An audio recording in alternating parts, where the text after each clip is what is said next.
नमस्कार साथियों, मैं आपका दोस्त विभोर मोतला एक बार फिर से हाजिर हूँ करंट अफेयर की नई क्लास के साथ, जिसमें हम आने वाले 1 घंटे में पढ़ेंगे करंट अफेयर के 10 क्वेश्चन जो बने होंगे आज रात तक की सुर्खियों से। तो चलो दोस्तों शुरू करते हैं आज की क्लास को, लेकिन आज के मोटिवेशन कोटेशन के साथ। आज का मोटिवेशन कोटेशन आपके लिए, it's always seems impossible until it's done.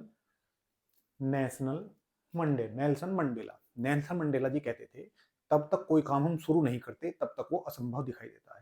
यानी आधा काम तो हम तभी जीत लेते हैं तब उसकी शुरुआत भर कर देते हैं।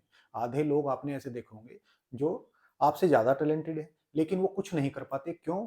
क्योंकि वो शुरुआत से ही घबरा जाते हैं। शुरुआत करने से ही उनकी जो इच्छाएं हैं दम तोड़ देती हैं। तो दोस्तों शुरुआत कीजिए, रोज नई शुरुआत कीजिए। रोज आपको ये नई शुरुआत करनी पड़ेगी, क्योंकि हमारा मन रोज ही हमें मना करता है कि आज नहीं पढ़ते। ठीक है, मन से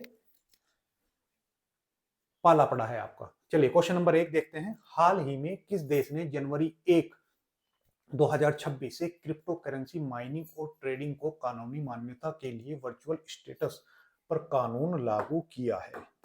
हमारे यहाँ पर एक देश है जिसे हम तुर्कमेनिस्तान के नाम से जानते हैं। तुर्कमेनिस्तान जो मध्य एशियाई देश है। मध्य एशियाई, आज पढ़ेंगे मध्य एशियाई देश कौन कौन से हैं। और इसकी राजधानी क्या है? तो इसकी राजधानी है अशगाबाद। अशगाबाद इसकी राजधानी है। ठीक है, अब इस तुर्कमेनिस्तान में एक कानून पास किया गया, कानून बनाया गया। और ये कानून किससे संबंधित है?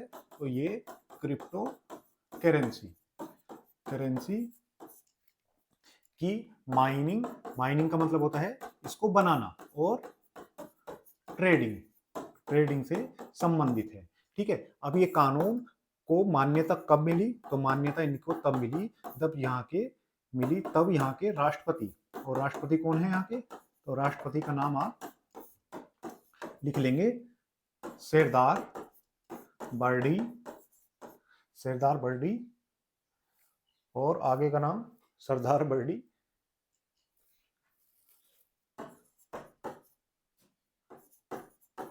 मोहम्मदोव, सरदार बर्डी मोहम्मदोव। इन्होंने इस पर क्या कर दिए हैं? हस्ताक्षर कर दिए हैं, और इसमें बिल ने कानून की शक्ल ले ली है। तो ये तो हुई इस खबर से जुड़ी जानकारी।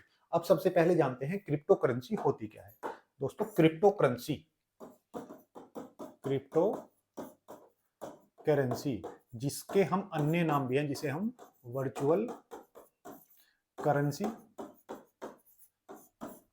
आभासी मुद्रा, ठीक है, इन नामों से भी जानते हैं। वर्चुअल करेंसी और आभासी मुद्रा के नाम से भी हम क्रिप्टो करेंसी को जानते हैं। अब ये जो क्रिप्टो करेंसी है, या डिजिटल मुद्रा के नाम से भी जानते हैं, डिजिटल करेंसी के नाम से भी हम इसको जानते हैं। अब ये जो क्रिप्टो करेंसी है, इसमें ये जो क्रिप्टो है, क्रिप्टो का मतलब होता है छुपा हुआ, और करेंसी का मतलब मुद्रा। तो ये क्या हुआ? छुपी हुई मुद्रा है। छुपी किससे है? आपके हाथों से, आपकी आंखों के सामने ये नजर नहीं आती। तो कैसी मुद्रा हुई? छुपी हुई मुद्रा है। छुपी हुई मुद्रा है।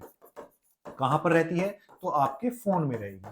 फोन में, जैसे आप आजकल डिजिटल करेंसी किसी भी देश की रखते हैं, ऐसे ही क्रिप्टो करेंसी आपकी फोन में रहती है, आपको दिखाई नहीं देती। ये किस पर आधारित है? तो इसके बनाने के लिए ब्लॉकचेन तकनीक, ब्लॉकचेन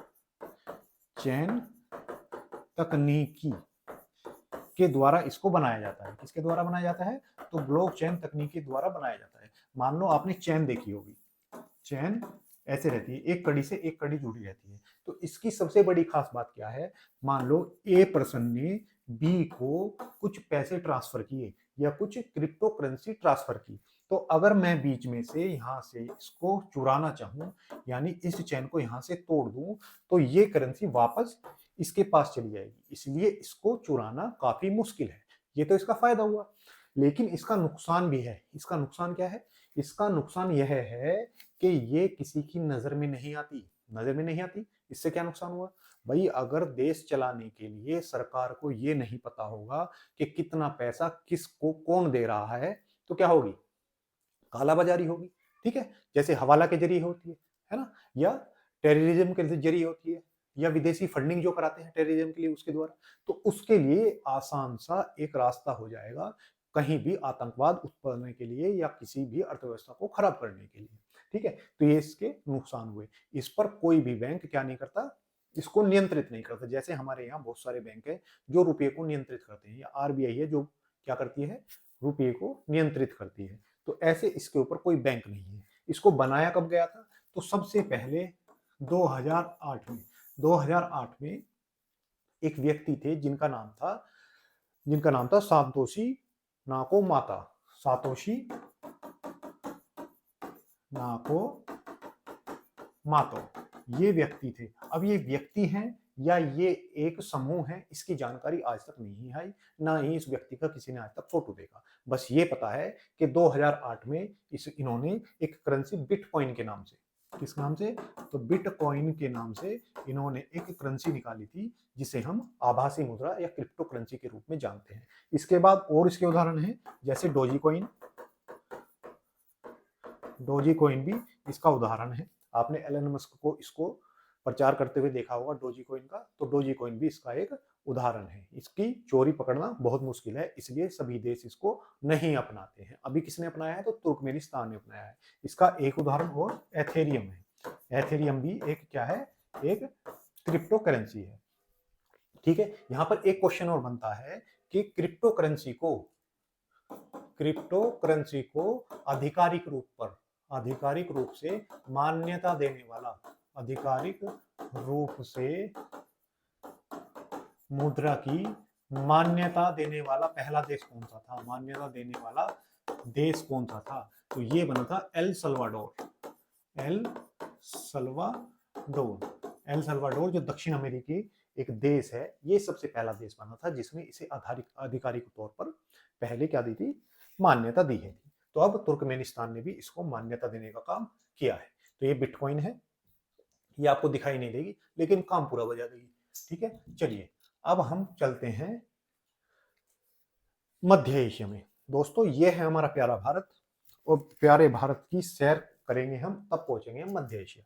जैसे ही हम अपना लद्दाख और ये अफगानिस्तान पार करते हैं तो यहाँ पर आपको 5 देश दिखाई देंगे।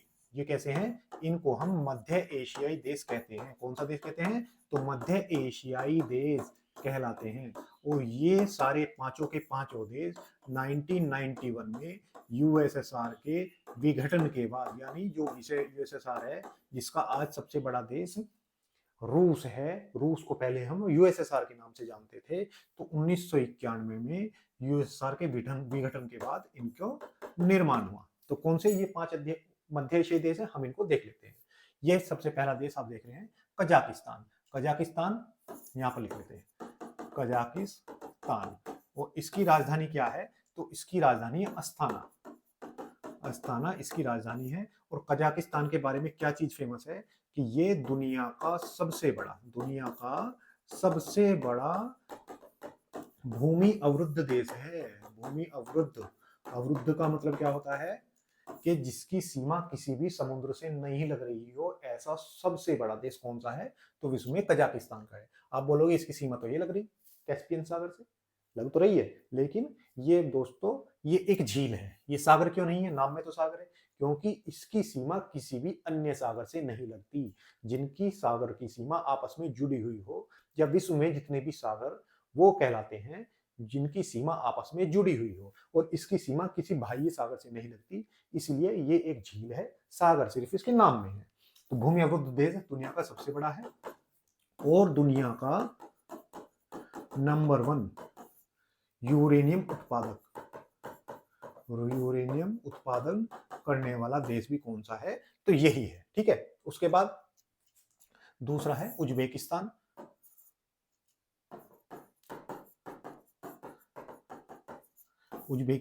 और इसकी राजधानी क्या है, तो इसकी राजधानी ताशकंद है। ताशकंद जहां पर हमारे लाल बहादुर शास्त्री जी का निधन हुआ था। उसके बाद तुर्कमेनिस्तान की मैंने आपको बताई थी, तुर्कमेनिस्तान जिसकी राजधानी अश्गाबाद है। क्या है, अश्गाबाद है। ठीक है, तो 3 देश हो गए, कजाकिस्तान, उज्बेकिस्तान, तुर्कमेनिस्तान। अब 5वां देश ये रहा किर्गिस्तान को कैसे याद रखेंगे, जैसे केक में आपके किरकिर हो गई हो, किरकिर आ जाए तो मजा खराब हो जाता है, तो इसकी राजधानी क्या है? बिश्केक। क्या है? तो बिश्केक इसकी राजधानी है। आपके केक में अगर किरकिरापन आ जाए तो केक खराब हो जाता है, तो याद रखेंगे किर्गिस्तान, किर तो केक। ठीक है। अगला जो देश है वो है ताजिकिस्तान। ताजिकिस्तान।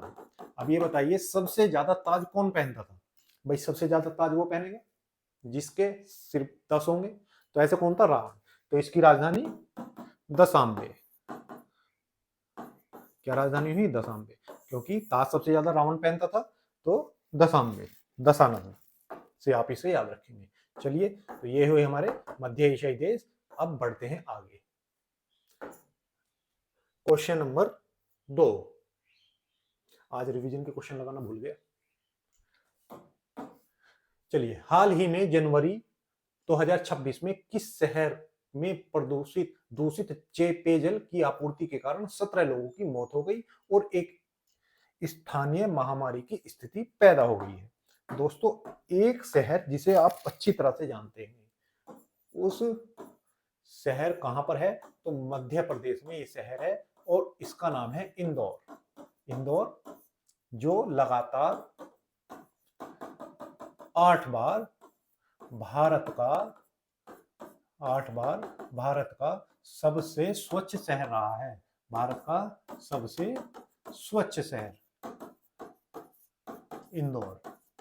यहां पर भीख मांगना भी अपराध है, लेकिन आदमियों को भिखारी बना दिया गंदे पानी ने। कैसे बना दिया? कि पानी की इतनी किल्लत होगी। इंदौर का एक इलाका है, इंदौर का एक इलाका है जिसका नाम है भगीरथपुरा। देखिए, भगीरथपुरा, और नाम में भी कैसी विडंबना है। भगीरथ जो धरती पर गंगा को लेकर आए थे, आज उन्हीं के नाम पे एक जो क्षेत्र है वहां पर प्रदूषित जल के कारण लगभग 15 लोगों की मौत हो गई है। 15 लोगों की मौत हो गई है। ठीक है। और यहाँ पर कैसी स्थिति पैदा हो गई है? तो एक स्थानीय महामारी की स्थिति पैदा हो गई है। ठीक है। तो कितनी विडंबना की बात है। भगीरथ जी के नाम पर जो क्षेत्र है उसी में ही पानी की समस्या हो गई है। ठीक है। अब क्या ये समस्या सिर्फ भगीरथपुर में ही है? नहीं दोस्तों, अगर मैं बात करूं, हमारे यहाँ एक है विश्व आर्थिक मंच। हमारे यहाँ नहीं, विश्व में विश्व आर्थिक मंच, जिसका मुख्यालय कहां पर है?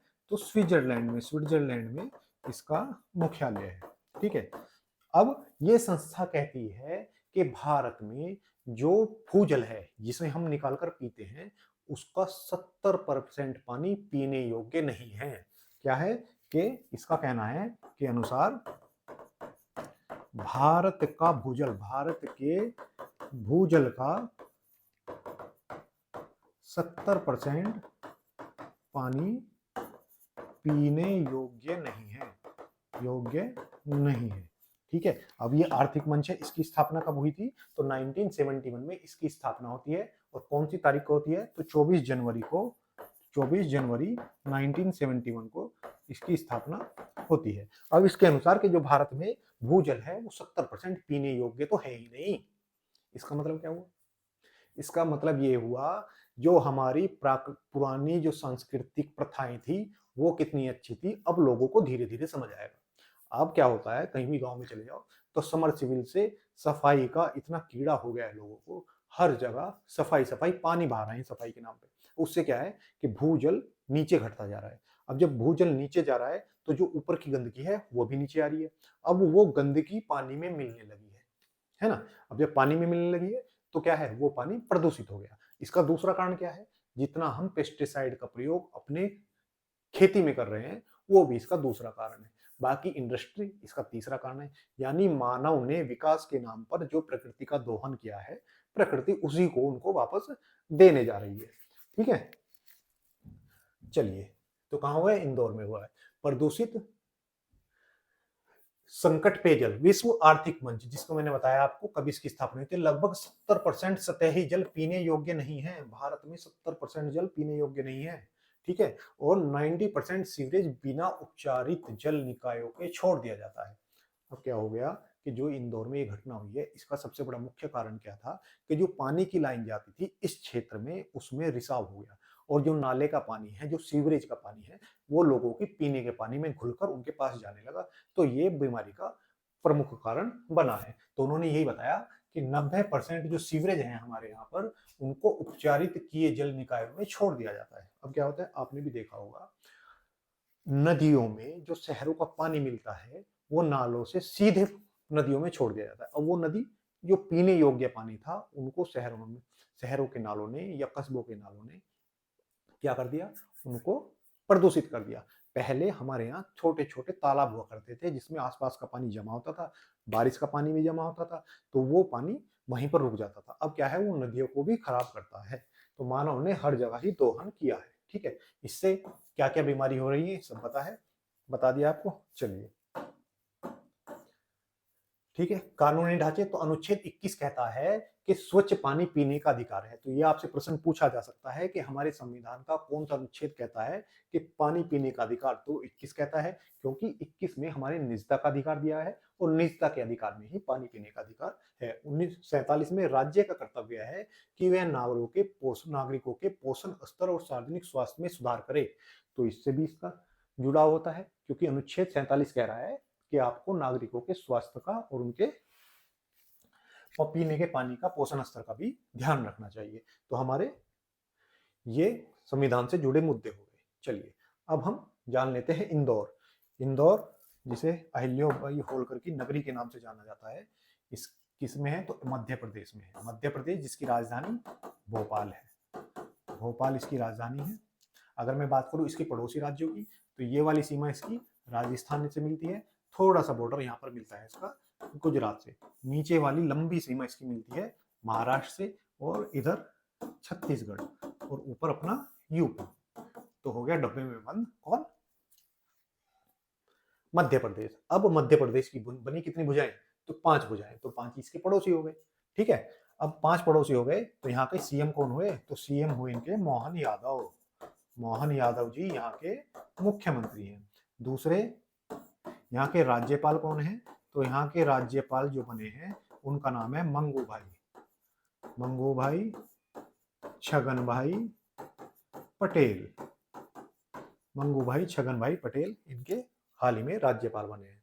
और क्या है, तो और बात करें तो यहाँ के नेशनल पार्क कौन से हैं, तो कूनो, कान्हा, सतपुड़ा,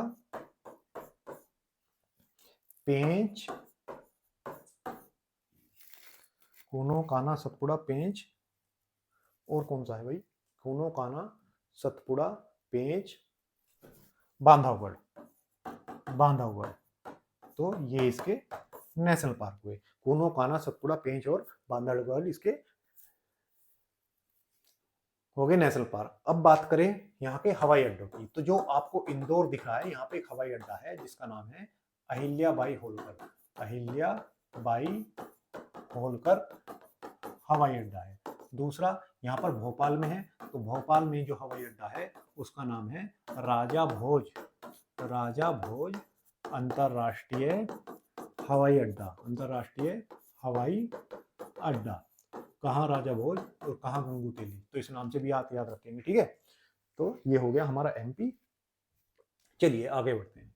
आगे बढ़ते हुए क्वेश्चन नंबर 3 पर पहुंचे, और 3 पर हाल ही में जनवरी 2026 में प्रधानमंत्री नरेंद्र मोदी ने भगवान बुद्ध के पवित्र पिपरवाह अवशेषों की अंतरराष्ट्रीय प्रदर्शनी का उद्घाटन कहाँ किया है।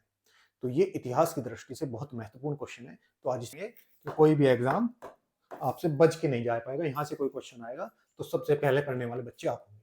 तो अभी पहले ये जान लेते हैं करंट का क्वेश्चन क्या है। अभी क्या हुआ, हमारे जो प्रधानमंत्री मोदी जी हैं वो 3 जनवरी को 2026 को एक उद्घाटन करते हैं। 3 जनवरी 2026 को कहां पर थे, तो दिल्ली में थे। और दिल्ली में कहां पर, दिल्ली में एक सांस्कृतिक कार्यक्रम का आयोजन कराया गया। कौन सा कार्यक्रम, तो सांस्कृतिक कार्यक्रम का आयोजन कराया गया। अगर इसका कोई नाम पूछ ले, वैसे तो आपसे पूछेगा नहीं नाम इसका, कौन सा कार्यक्रम था, ये कौन पूछने वाला है, फिर भी आप लिख लीजिए lotus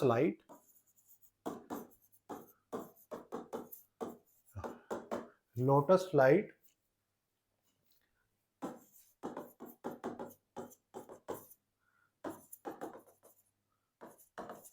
awareness रोटलाइज one.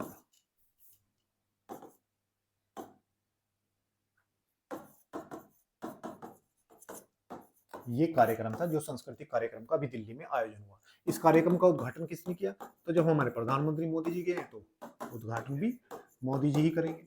Modi ji ने यहाँ पर उद्घाटन किया, लेकिन किस लिए किया? यहाँ पर जो भगवान बुद्ध से जुड़े अवशेष हैं, ठीक है, किसने? जो यहाँ पर भगवान बुद्ध से जुड़े अवशेषों को रखा गया, ठीक है, रखा गया है। अब इसका आयोजन किसने कराया है? तो इस कार्यक्रम का आयोजन कराया है हमारे सांस्कृतिक मंत्रालय द्वारा। हमारा जो सांस्कृतिक मंत्रालय है उसके द्वारा इसका आयोजन कराया गया है। फिर दूसरा कौन है? तो इंटरनेशनल बुद्धिस्ट कॉन्फेडरेशन ने इसका आयोजन कराया है। तो दोनों ने मिलकर इसका आयोजन कराया है। तो कहां पर कराया है? दिल्ली में कराया गया है। अब यहाँ पर अवशेष जो रखे गए हैं ये कौन से अवशेष हैं? क्वेश्चन बन सकता है ना, कौन से अवशेष हैं? तो चलिए, ये जो अवशेष हैं ये हैं पिपरवाह अवशेषों को रखा गया है। पिपरवाह के अवशेषों को रखा गया है। अब पिपरवाह अवशेष इतने महत्वपूर्ण क्यों हैं? क्योंकि 1970 के दशक में KR श्रीवास्तव एक व्यक्ति थे। 1970 के दशक में ASI ने KR श्रीवास्तव के नेतृत्व में इनकी खोज की थी। और खोज करने के बाद जो यहाँ पर अवशेष मिले थे, जो सिक्के मिले थे, उन पर कुछ लिखा हुआ था, जैसे ओम कपिलवस्तु भिक्षु संघ। क्या लिखा था? जो यहाँ पर सिक्के मिले उन पर ओम कपिलवस्तु भिक्षु संघ लिखा हुआ था। ओम कपिलवस्तु भिक्षु संघ और देवपुत्र बिहार लिखा हुआ था। दूसरा क्या लिखा था? और देवपुत्र बिहार, इस नाम से लिखे हुए सिक्के मिले। तो बाद में पता चला कि ये पिपरवाह से संबंधित हैं। पिपरवाह और शाक्य वंश से संबंधित है। तो ये किससे संबंधित है? पिपरवाह शाक्य वंश से संबंधित है। पिपरवाह है कहां पर? तो ये यूपी के सिद्धार्थनगर में है। सिद्धार्थनगर यूपी में है, ठीक है। सिद्धार्थनगर यूपी में एक स्थान है पिपरवाह, वहां पर कि ये अवशेष हैं जिनको दिल्ली में रखा गया था, ठीक है। तो यहाँ पर इन अवशेषों से पता चलता है कि बुद्ध ने अपने शुरुआती 29 वर्ष यहीं पर बिताए थे। तो इसका संबंध कहां से हुआ? कपिलवस्तु से हुआ, ठीक है। तो इनको कपिलवस्तु, इनका संबंध कहां से हुआ? पिपरवाह का संबंध तो कपिलवस्तु से इनका संबंध हुआ। क्यों हुआ? क्योंकि दोस्तों जब बुद्ध का महानिर्वाण हो गया, यानी बुद्ध जब मर गए, तो उनके अवशेषों को 8 भागों में विभाजित किया गया। 8 भागों में विभाजित किया गया, यानी जो उनकी अस्थियां थी या उनसे जुड़ा हुआ जो भी सामान था उनको 8 भागों में बांट दिया गया, जिसे हम आज स्तूपों के नाम से जानते हैं। स्तूपों में उन्हीं से जुड़े संबंधित सारे अवशेष मिलते हैं। तो इसमें से एक पिपरवाह था जिसको अभी दिल्ली में रखा गया है। चलिए, ठीक है। तो ये ओम कपिलवस्तु भिक्षु संघ और देवपुत्र बिहार उस पर लिखा हुआ है। के श्रीवास्तव ने इसकी खोज की थी। शाक्य वंश के ये हिस्से थे। और 1898 में विलियम पोपे ने यहाँ पर साबुन के पत्थर का पात्र मिला। एक पात्र पर अशोक पूर्व ब्राह्मी लिपि में उत्कीर्ण था तथा ये अवशेष शाक्य मुनि बुद्ध के हैं, जो भारत के सबसे प्राचीनतम शिलालेखों में से एक माना जाता है, ठीक है। तो ये भी आप याद रखेंगे। बाकी यहाँ पिपरवाह में स्तूप ईंटों से निर्मित है। जो यहाँ का स्तूप है, जो स्तूप कैसा होता है?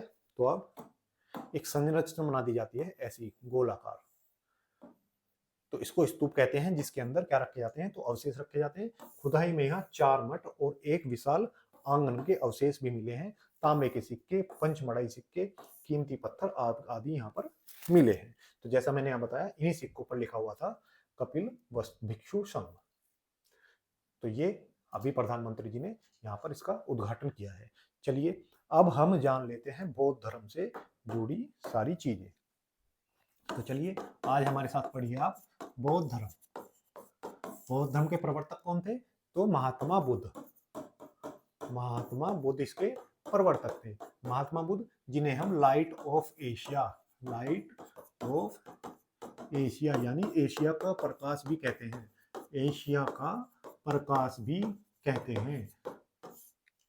ठीक है। इनके बचपन का नाम क्या था? तो इनके बचपन का नाम सिद्धार्थ। क्या है इनके बचपन का नाम? तो इनके बचपन का नाम सिद्धार्थ था। अगर मैं बात करूं इनके जन्म की, तो इनका जन्म हुआ था जन्म 563 बीसी। बीसी यानी जो आज आप सन शुरू कर देखते हैं, जैसे 2026 चल रहा है, जब हम जीरो पे पहुंच जाएंगे तो जीरो से पहले 563 वर्ष इनका जन्म हुआ था। ये स्थान कहाँ क्या था? तो स्थान इनका लुम्बिनी। लुम्बिनी कहां पर? कपिलवस्तु। ठीक है, कपिलवस्तु में। इनके पिता का नाम क्या था? तो इनके पिता का नाम शुद्धोधन। क्या था? शुद्धोधन। शुद्धोधन था, जो क्या थे? शाक्य कबीले से थे। शाक्य कबीले से थे। ठीक है। इनकी माता का नाम, माता का नाम देखो, इनकी माता जो थी वो जब ये 7 दिन के थे तभी इनको छोड़कर चली गई थी। तो इनकी माता का नाम वैसे तो महामाया था, महामाया, और इस इनके जन्म के 7वें दिन मर गई। इनका जो पालन पोषण किया था, वो पालन जो पोषण किया वो इनकी मौसी ने किया। मौसी जिनका नाम था प्रजापति गौतमी। प्रजापति गौतमी इनकी मौसी का नाम था। इन्होंने ही इनका पालन पोषण किया। ठीक है, ये तो इनके जन्म से संबंधित बात होगी। अब बात करें इनकी पत्नी की, तो पत्नी का नाम यशोदा, यशोधरा, और इनके पुत्र का नाम राहुल था। पुत्र का नाम क्या है? राहुल। इनका जो सारथी था, उस सारथी का नाम था चन्ना, और इनका जो घोड़ा था उसका नाम था कंथक। तो कभी भी एग्जामिनर आपसे पूछ सकता है इनके पुत्र का नाम, सारथी का नाम और इनके घोड़े का नाम। ठीक है, तो ये इनसे जुड़े हुए सारी बातें होगी। अगर मैं बात करूं जब ये घर छोड़ देते हैं, तो उससे पहले की एक घटना है जहां इनको 4 चीजें दिखाई देती हैं। तो महत्वपूर्ण 4 घटनाएं जो इनके घर छोड़ने का कारण बनी, वो क्या थी? तो महत्वपूर्ण 4 घटनाएं। सबसे पहले जब ये घर से बाहर निकले पहली बार, क्योंकि एक ऋषि ने बता दिया था कि आपका पुत्र या तो बहुत बड़ा क्या बनेगा? संत बनेगा, या बहुत बड़ा राजा बनेगा। तो इनको पिताजी ने समाज से दूर रखा। अब जैसे ही ये बाहर निकलते हैं तो पहली बार ये वृद्ध व्यक्ति देखते हैं, वृद्ध व्यक्ति। दूसरी, बीमार व्यक्ति को देखते हैं। तीसरा, ये मृत व्यक्ति को देखते हैं। और चौथा, ये सन्यासी को देखते हैं। तो ये सब देखने के बाद इनका मन बदल जाता है और ये वैराग्य की ओर निकल चलते हैं। अगर यहाँ पर क्वेश्चन पूछा जाता है इनके गुरु कौन थे, तो इनके गुरु अलमार कलाम थे। अलमार कलाम इनके पहले गुरु थे। देखो इनके 2 गुरु रहे, एक अलार कलाम, अलमार नहीं, अलार कलाम, अलार कलाम, और दूसरे इनके जो गुरु रहे हैं उनका नाम था दूसरे रुद्रक रामपुत्र। ये इनके दूसरे गुरु रहे। तो ये इनसे जुड़ी हुई सारी घटनाएं हुई। अब अगर मैं बात करूं कि कुछ घटनाएं और इनके प्रतीक चिन्ह जो पूछे जाते हैं, घटनाएं और प्रतीक चिन्ह। जैसे जब इनका जन्म हुआ तो उसको क्या प्रतीक चिन्ह मिला? तो उसको हम कमल के नाम से प्रतीक चिन्ह के रूप में जानते हैं, यानी जन्म को कमल के नाम से। जब ये गर्भ में थे, गर्भ में, तो उसे हाथी के नाम से। जब ये युवा हुए तो उसको सांड के रूप में दिखाया जाता है। ठीक है, तो ये प्रतीक चिन्ह है। एग्जामिनर आपसे इनको कॉलम में सही को मिलाइए ऐसा भी पूछ सकता है। ग्रह त्याग, ग्रह त्याग की जो घटना है उसको घोड़े के रूप में दर्शाया जाता है। वहीं ज्ञान, ज्ञान इनको पीपल के रूप में, पीपल के वृक्ष में। देखो इनको ज्ञान कहाँ पर हुआ था, तो बोध गया में। बोध गया जो आज कहाँ पर है, बिहार में है, ठीक है। पीपल के वृक्ष के नीचे, पीपल के वृक्ष के नीचे। और यहाँ पर जो नदी थी वो कौन सी है, तो यहाँ पर एक नदी है जिसका नाम है निरंजना। निरंजना नदी के किनारे, कई बार एग्जामिनर पूछता है कि कौन सी नदी के किनारे इन्हें ज्ञान की प्राप्ति हुई, तो निरंजना नदी के किनारे इनको ज्ञान की प्राप्ति हुई। तो ज्ञान को हम किससे दर्शाएंगे, तो पीपल से दर्शाते हैं। वहीं निर्वाण, निर्वाण यानी ये भी चले गए, तो उनको पद चिन्ह के रूप में दर्शाया जाता है। किस रूप में, तो पद चिन्ह के रूप में दर्शाया जाता है। मृत्यु, मृत्यु को हम स्तूप, स्तूप के रूप में दर्शाते हैं, ठीक है। तो ये सारे इनसे जुड़े हुए तथ्य हुए। अब इसके बाद आता है कि इनके जाने के बाद 4 बौद्ध संगति हुई, 4 बौद्ध संगति। अब इन संगतियों से भी हमारे एग्जाम में हमेशा क्वेश्चन पूछे जाते हैं। जैसे जो पहली बौद्ध संगति थी उस कब हुई, तो जैसे ही ये मर गए उसके बाद पहली बौद्ध संगति हुई। और कब हुई, तो इनके जन्म से लगभग 120 वर्ष बाद 483 बीसी में इनकी बौद्ध संगति हुई। और पहली बौद्ध संगति कहां पर हुई थी, तो ये राजगीर में हुई थी। कहां पर, राजगीर में हुई थी। जो इसके अध्यक्ष थे वो कौन है, स्थान अध्यक्ष और राजा। तो महाकश्यप इसके अध्यक्ष थे, महाकश्यप इसके अध्यक्ष थे। दूसरा यहाँ पर राजा कौन थे, तो यहाँ के राजा उस समय अजात शत्रु थे, अजात शत्रु यहाँ के राजा थे।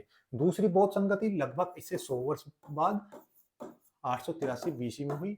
और कहां पर हुई, तो ये वैशाली में हुई, वैशाली में हुई थी। और वैशाली में जो अध्यक्ष थे वो थे सभाकामी, सभाकामी अध्यक्ष थे। और जो राजा थे उस समय वो थे कालाशोक, कालाशोक उस समय राजा थे। अगर मैं बात करूं तीसरी बौद्ध संगति की, तो तीसरी बौद्ध संगति 251 बीसी पूर्व मानी जाती है। और कहां पर हुई थी, तो इसको पाटलिपुत्र में किया गया, पाटलिपुत्र। और यहाँ के जो अध्यक्ष थे वो थे मोगली पुत्र तीस, मोगली पुत्र तीस यहाँ के अध्यक्ष थे। और इस समय राजा कौन थे, तो राजा थे अशोक, ठीक है। चौथी बौद्ध संगति जो पहली शताब्दी में, प्रथम शताब्दी में हुई, ठीक है। और कहां पर हुई, तो इसमें अध्यक्ष जो थे कुंडलवन, कुंडलवन, कुंडलवन कश्मीर में ये हुई, ठीक है। कुंडलवन कश्मीर में इसका आयोजन किया गया। और जो इसके अध्यक्ष थे वो वासुमित्र थे, वासुमित्र इसके अध्यक्ष थे। बाकी इस समय राजा कौन था, तो राजा थे इस समय कनिष्क, राजा कनिष्क थे इस समय, ठीक है। तो ये पूरा हुआ आपका बौद्ध धर्म। अब बौद्ध धर्म में आपसे कोई क्वेश्चन नहीं बचेगा, आप इसको अच्छे से याद कर लेंगे। अब आगे कभी बौद्ध धर्म से क्वेश्चन जुड़ा हुआ आएगा तो हम फिर से इसको आपको समझा देंगे।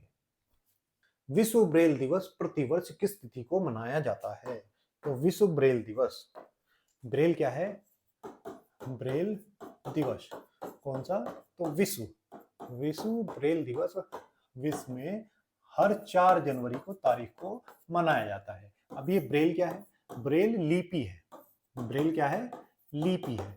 किसकी है, तो जो दृष्टि बाधित होते हैं या दृष्टिहीन होते हैं, दृष्टिहीन लोगों के लिए एक लिपि बनाई गई। जैसा आपने नोट पर देखा होगा, जो उभरे हुए बने होते हैं अक्षर वो ब्रेल लिपि के होते हैं, कि उस लिपि को छूकर जिनकी आंखें नहीं होती वो बता सकते हैं कि क्या इस पर लिखा हुआ है। तो इस लिपि का पहली बार निर्माण किया था लुई ब्रेल ने। किसने, तो लुई ब्रेल ने। ब्रेल लिपि के निर्माता कौन है या आविष्कारक कौन है, तो निर्माता है इसके लुई ब्रेल, लुई ब्रेल। और इनकी जयंती पर, इनकी जयंती पर हर 4 जनवरी को विश्व ब्रेल दिवस मनाया जाता है, विश्व ब्रेल दिवस मनाया जाता है, ठीक है। तो हर 4 तारीख को हम विश्व ब्रेल दिवस मनाते हैं, किसकी जयंती पर, तो लुई ब्रेल की जयंती पर मनाते हैं। ये कब से मनाया जाने लगा, तो हमारे यहाँ जाओ संयुक्त राष्ट्र है, संयुक्त राष्ट्र जिसे हम यूएन के नाम से जानते हैं, जो एक सिर्फ दिखाने की संस्था है, बिना जड़ की घास है, ऐसा बोल दीजिए, ठीक है। तो इसने क्या किया, 2019 में ये घोषणा की, ये सिर्फ दिवस मनाने का काम करता है, इसने 2019 में घोषणा की कि 4 जनवरी से हम क्या मनाएंगे, 4 जनवरी से विश्व ब्रेल दिवस मनाएंगे, विश्व ब्रेल दिवस मनाएंगे। ऐसा इसने घोषणा की, कब की, 2019 में की।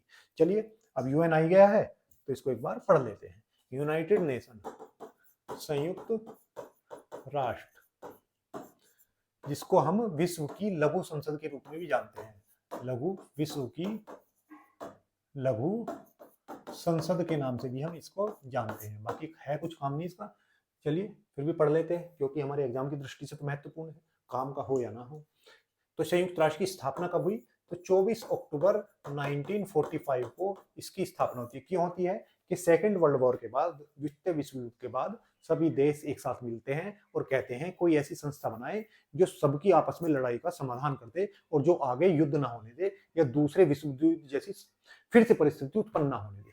तो इसलिए इस महानुभाव का निर्माण किया गया था, लेकिन आज तक ऐसा इसने कभी नहीं किया कि किसी युद्ध को रुकवा दिया हो। अभी हाल ही में वेनेजुएला का मुद्दा भी आप देख सकते हैं। तो 24 अक्टूबर 1945 में इसकी स्थापना हुई थी। इसके वर्तमान महासचिव जो हैं, महासचिव वो एंटोनियो गुटेरस है। कौन है, तो वर्तमान में इसके महासचिव एंटोनियो गुटेरस है, जो बस ये देखते रहते हैं कि मीटिंग कब होगी। इसके 5 स्थायी और 10 अस्थायी सदस्य होते हैं। अस्थायी सदस्य ये 2 साल के लिए बनते हैं, हर 2 साल में बदलते रहते हैं।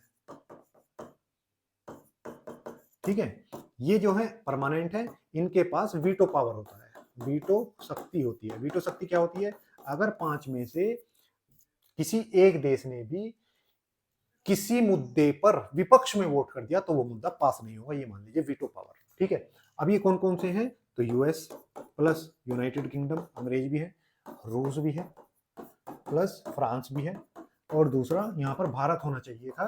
भारत के प्रधानमंत्री जवाहरलाल नेहरू ने अपनी जो सीट है ये चाइना को गिफ्ट कर दी थी। आज तक भारत इसमें सीट के लिए नाक रगड़ रहा है लेकिन नहीं मिली है, तब क्योंकि हमारे प्रधानमंत्री ने ये इनको दे दी थी। इसमें सदस्य कितने हैं, तो इसमें वर्तमान में 193 सदस्य हैं, और इसका जो नवीनतम सदस्य बना है उसका नाम है दक्षिण सूडान। दक्षिण सूडान इसका नवीनतम सदस्य है, तो ये भी आप याद रखेंगे। अब ये जो यूनाइटेड नेशन है इसके 6 अंग होते हैं, 6 अंग भी लिख लीजिए, है ना, कुछ छोड़े क्यों, अपन क्यों कुछ छोड़े। यूएन के अंग, आज इनके अंगों का प्रदर्शन करते हैं। तो पहला कौन सा है, इसका है महासभा, जिसे हम जनरल असेंबली के रूप में जानते हैं। जो यूनाइटेड नेशन जनरल असेंबली, यही महासभा है। दूसरा है सुरक्षा परिषद, सुरक्षा परिषद। तीसरा है आर्थिक और सामाजिक परिषद, आर्थिक और सामाजिक परिषद। चौथा जो है उसका नाम है अंतरराष्ट्रीय न्यायालय।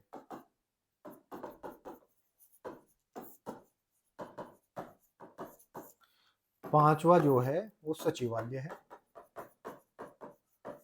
क्या हुआ, तो पांचवे का नाम सचिवालय है। और जो छठा है वो है न्यास परिषद, न्यास परिषद इसका छठा अंग है।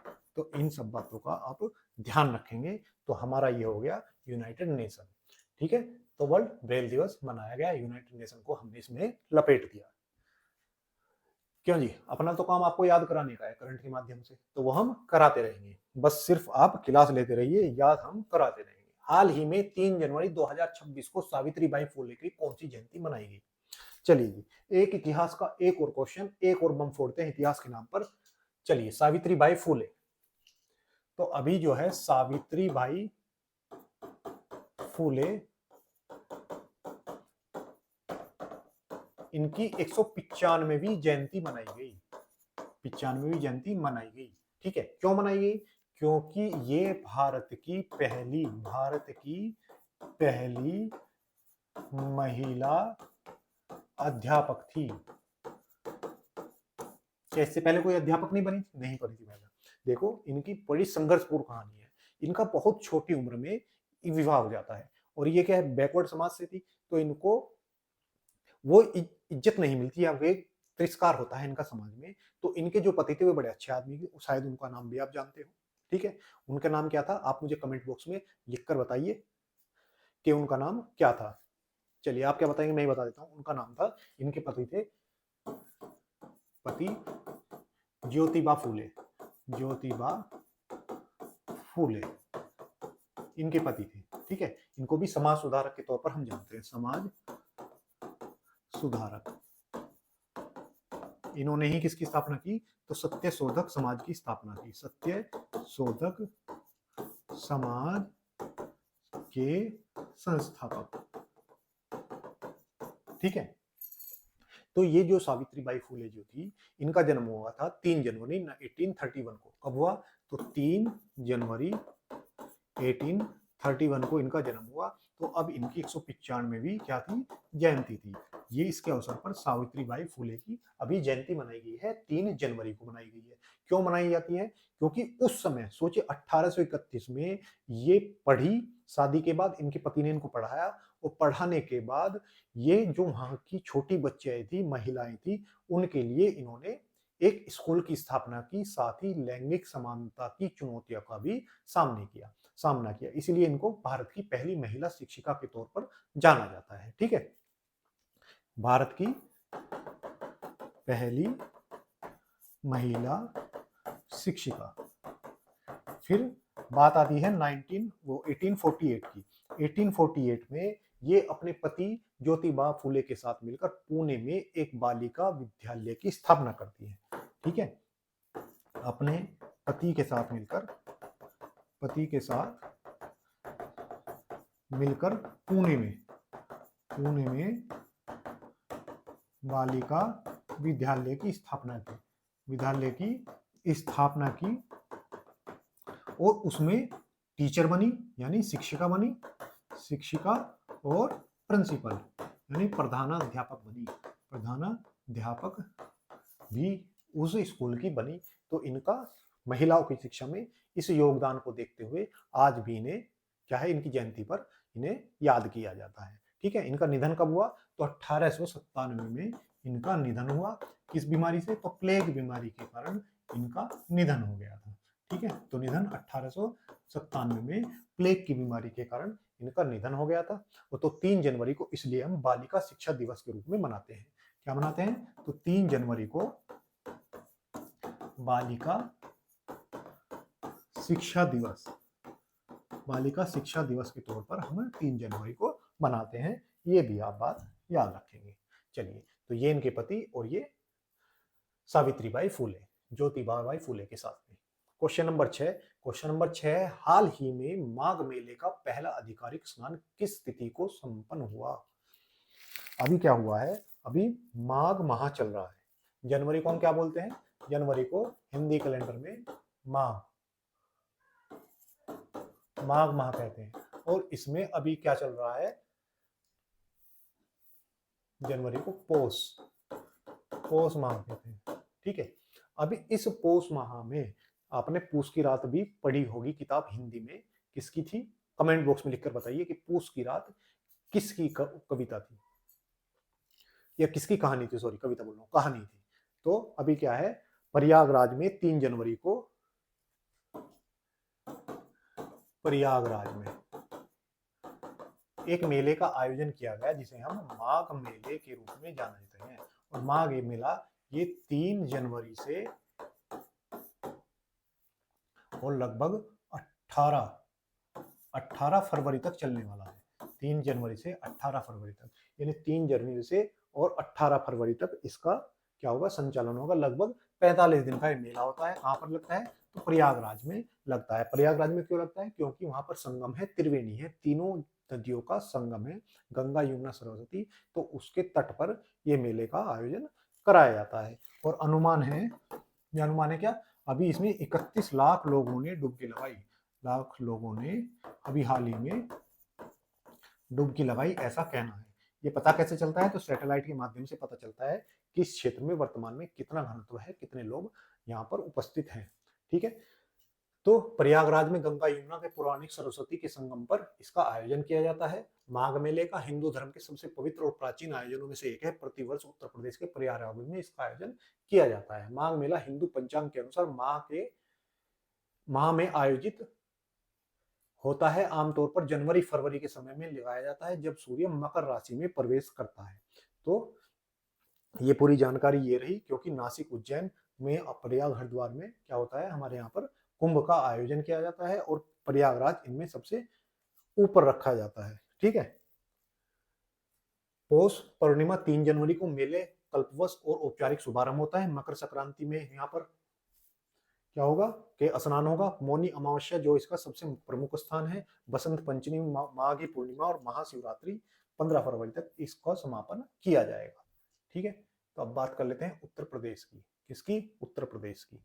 अपना प्रदेश उत्तर प्रदेश, और जानते हैं इसके बारे में और पढ़ लेते हैं सारे क्वेश्चन। इसकी सीमाएं यहाँ से लगी हैं नेपाल। अंतरराष्ट्रीय बॉर्डर किसके साथ है? नेपाल के साथ है। फिर ये वाली सीमा है उत्तराखंड के साथ। छोटी सी सीमा हिमाचल प्रदेश की, यहाँ पर हरियाणा, और यहाँ पर ये छोटू दिल्ली, ये राजस्थान, ये एमपी, नीचे छोटा सा छत्तीसगढ़, ये छोटा सा झारखंड, ये हो गया बिहार। तो कितने राज्य हैं? 1 2 3 4 5 6 7 8 राज्य प्लस एक केंद्र शासित प्रदेश प्लस एक देश से सीमा साझा करने वाला कौन है? यूपी है। यूपी के वर्तमान सीएम कौन है? तो इसके वर्तमान सीएम योगी आदित्यनाथ जी हैं, वर्ल्ड फेमस। उसके बाद जो राज्यपाल है, तो राज्यपाल यहाँ की आनंदीबेन पटेल है। कौन है? तो आनंदीबेन पटेल, जो राजस्थान, सॉरी, गुजरात से हैं। गुजरात की पूर्व सीएम भी रह चुकी हैं। उसके बाद बात करें तो हम क्या बात करें? तो उसके बाद बात करते हैं यहाँ के राजकीय पशु। राजकीय पशु बारहसिंगा, राजकीय पेड़ अशोक, राजकीय फूल पलाश, राजकीय पक्षी सारस, राजकीय जलीय जीव। जलीय जीव क्या है? तो जलीय जीव यहाँ का गंगा डॉल्फिन, डॉल्फिन है। यहाँ पर जो हाई कोर्ट है वो कहाँ पर है? इलाहाबाद में है। इलाहाबाद जो जिसकी स्थापना 1866 में हुई थी, और 166 इसमें जज हैं, और वर्तमान में भारत का सबसे बड़ा क्या है?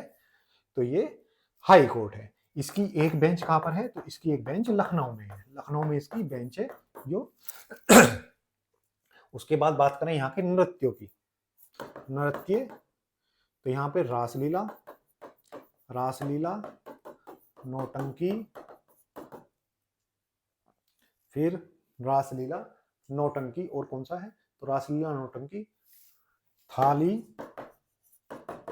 पोता और झोरा। उसके बाद नेशनल पार्क की बात करें तो नेशनल पार्क यहाँ पर एक है, दुधवा। यहाँ पर टाइगर रिजर्व की बात करें तो टाइगर रिजर्व यहाँ पर 4 हैं।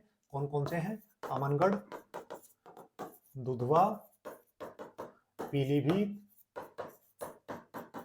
और उसके बाद पीलीभीत के बाद रानीपुर। अगर बात करें यहाँ पर सीटों की, तो लोकसभा की सीट यहाँ पर कितनी है? 80 है। राज्यसभा की 31 है। विधानसभा की 403 है, और विधान परिषद की 100 सीटें हैं। तो ये पूरी इसकी भौगोलिक जानकारी भी हो गई। 75 जिले हैं इसके, और 76वां जिला अभी बनने की कगार पर है। कहाँ से बन रहा है? तो अलीगढ़ के पास, अलीगढ़ बुलंदशहर का कुछ क्षेत्र लेकर कल्याण सिंह नगर बसाया जाएगा। कल्याण सिंह नगर। ठीक है। तो ये पूरी जानकारी उत्तर प्रदेश के बारे में हो गई। फुल कंटेंट से भरी हमारी क्लास में एक क्वेश्चन और खत्म। क्वेश्चन नंबर 7 पढ़ते हैं। क्वेश्चन नंबर 7, हाल ही में सुंडालैंड लेपर्ड भारत में किस राज्य में देखा गया? अभी क्या है, हमारे यहाँ पर एक चीता देखा गया है। क्या देखा गया है? चीता। लेपर्ड बोले तो तेंदुआ देखा गया है। और ये तेंदुआ कैसा है? ये वर्नेबल है, यानी दुर्लभ एक जीव है जिसका नाम है गुलाबी तेंदुआ।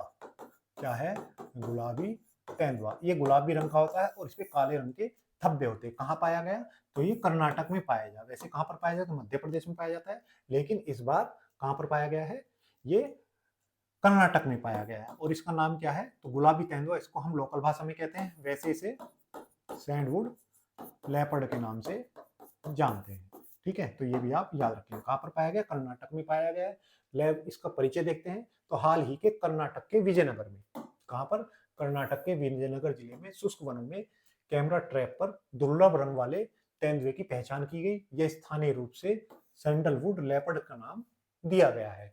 सैंडलवुड लेपर्ड सामान्य भारतीय तेंदुओं की आनुवंशिक रूप से अलग होता है। अधिकांश भारतीय तेंदुओं में काले धब्बे, तलखी और सुनहरा पीला कोट होता है। इस पर फर रंग चंदन जैसा होता है, यानी इसका जो ऊपर का कलर होगा वो कैसा होता है, सुनहरा होता है, चंदन के जैसा होता है और लाल गुलाबी होता है और धब्बे काले की बजाय हल्के भूरे होते हैं। कैसे धब्बे होंगे, तो इस पे हल्के भूरे धब्बे होते हैं। ठीक है, तो अभी कहाँ पर, ये कर्नाटक में पाया जाता है, सबसे ज्यादा ये एमपी में पाए जाते हैं। जैसा कि मैंने आपको बताया कि तेंदुओं की स्थिति 2022 की रिपोर्ट के अनुसार भारत में लगभग 13,874 तेंदुए हैं। 13,874 तेंदुए हैं, जबकि मैंने आपको टाइगर कितने बताए थे, तो टाइगर 3682 हैं, है ना। प्रोजेक्ट टाइगर हमने चलाया था कब, तो 1973 में चलाया था। तो ऐसे ही अभी भारत में कितने हैं, 13,874 तेंदुए हैं और मध्य प्रदेश में सबसे ज्यादा है। टाइगर भी मध्य प्रदेश में सबसे ज्यादा है। लेपर्ड में एक अन्य प्रसिद्ध, इनको मलानिस्टिक लेपर्ड, जिसे आमतौर पर ब्लैक पैंथर के नाम से भी जाना जाता है, या कबानी का साया भी कहा जाता है। तो ये अभी आपको इसकी पूरी जानकारी होगी। तो ये तेंदुआ है, देखिए इसका सुनहरा रंग है और इसमें काले धब्बे नहीं है। ठीक है, हल्के भूरे रंग के धब्बे। तो ये अपने आप में दुर्लभ प्रजाति है जो भी पाई गई है। चलिए फटाफट पढ़ लेते हैं कर्नाटक को। कर्नाटक, कर्नाटक में सबसे छोटा सा यहाँ पर रोज राज्य बनता है गोवा। गोवा से सीमा साझा करते हैं। उसके बाद ये सीमा हो गई इसकी महाराष्ट्र से, ये तेलंगाना से, ये हो गई इसकी आंध्रा से, आंध्र प्रदेश, और नीचे वाली थोड़ी सी सीमा इसकी लगती है तमिलनाडु से, और ये केरल से। तो कितने राज्य हुए, 1 2 3 4 5 और छठा गोवा। तो 6 राज्यों से सीमा साझा करने वाला हमारा कर्नाटक है। कर जमा नाटक, इसके राजधानी क्या हुई, बंगलुरु। बंगलुरु इसकी राजधानी हुई। यहाँ के सीएम सिद्धारमैया, सिद्धारमैया के सीएम हुए। यहाँ के राज्यपाल, यहाँ के राज्यपाल, राज्यपाल थावरचंद गहलोत, थावरचंद गहलोत यहाँ के राज्यपाल हैं। बात करें यहाँ के नृत्यों की, जो अक्सर पूछा जाता है, तो यहाँ का एक सबसे प्रसिद्ध नृत्य है यक्षगान। यक्षगान नृत्य कहाँ से संबंधित है, हमेशा एग्जाम में पूछे जाने वाला क्वेश्चन है। तीसरा कुनीता और लुम्बड़ी, ये यहाँ के नृत्य हुए। बात करें यहाँ के नेशनल पार्क की, राष्ट्रीय उद्यान, राष्ट्रीय उद्यान कौन से हैं, तो राष्ट्रीय उद्यान यहाँ पर कुद्रेमुख, नागरहोल, बांदीपुर, कुद्रेमुख, नागरहोल, बांदीपुर और बनेरघट्टा, ये यहाँ के नेशनल पार्क। चलिए क्वेश्चन नंबर 8, हाल ही में भारत ने किन क्षेत्रों में स्टिक मौसम डेटा के लिए 3D printed automatic weather station तैनात किया है। अब क्या है, भारत ने क्या किया है,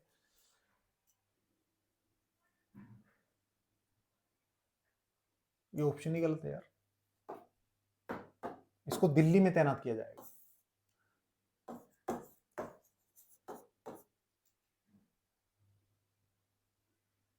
दिल्ली में, कहां पर, तो दिल्ली में तैनात किया गया है। कैसा है, 3D है और ऑटोमेटिक है। ऑटोमेटिक, ऑटोमेटिक का के मानव को संचालन की आवश्यकता नहीं, संचालन की आवश्यकता नहीं, अपने आप चलेगा। वहां पर मौसम में कितनी आर्द्रता है, आर्द्रता कितनी नमी है, कितना तापमान है, कितनी हवा है ना, सबको अपने आप नाप के आप लोगों को बता देगा। ऐसे अभी स्टेशन की स्थापना की है। और कब, तो ये फरवरी 2026 से दिल्ली में स्थापित किया जाएगा। दिल्ली में संचालन शुरू कर देगा, संचालन शुरू कर देगा। ठीक है, कब से, तो 26 से कर देगा। कहां पर कर देगा, दिल्ली में कर देगा। सबसे बड़ी बात, इसका निर्माण किसने किया है, यानी इसको बनाया किसके द्वारा गया है, इसको बनाने वाली संस्था है हमारी IMD, इंडियन मेट्रोलॉजिकल डिपार्टमेंट, भारतीय मौसम विभाग, भारतीय मौसम विभाग प्लस CSIR। CSIR का मतलब क्या होगा? वैज्ञानिक और औद्योगिक, वैज्ञानिक और औद्योगिक रिसर्च, वैज्ञानिक और औद्योगिक अनुसंधान